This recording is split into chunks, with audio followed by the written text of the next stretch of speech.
আসসালামু আলাইকুম। দুবাইতে অনেকে আমার নিয়ে খুব মজা করছিলেন, রোস্টিং করছিলেন।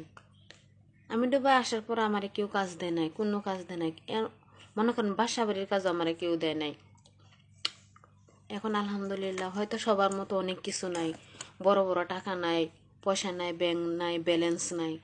তারপরে যা টুকটাক যাই কাজ পাইছি করতেছি আলহামদুলিল্লাহ। আমি দুবাই আসছি 1.5 বছর হয়েছে। এর ভিতরে আমি গিয়ে দেশেতে ঘুরে আইছি। আর অনেক মহিলা আছে, অনেক পুরুষ মানুষ আছে আমার যারা হিংসা করতেছে। তারা 5 বছরে 7 বছরেও দেশে যায় না। মনে করে কি আসা যাওয়া যে খরচ, এই খরচ দিয়ে কইরা ফেলাই, আসা আর যাওয়া ছেলে মেয়েরে দিতে হইব, খাইতে হইব, ছেলে মেয়েরে দিয়ে দেয়। তো ওইটাই ভালো তাদের হিসাবে।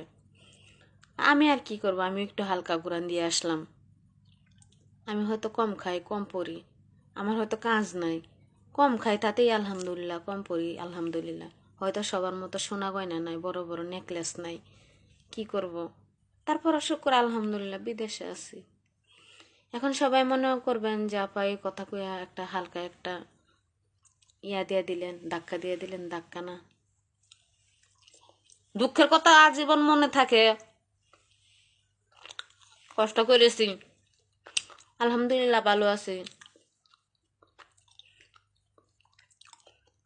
আমি যেদিকে হাত দিই এদিকে টাকা আসে। এখন আমার নিয়ে যদি তুমি সাফল্য না হতে পারো, এটা তোমার ব্যর্থতা, আমার ব্যর্থতা না। আমি যেদিকে হাত দিই এদিকে টাকা আসে আলহামদুলিল্লাহ। খেজুর খাইবেন নি? খেজুর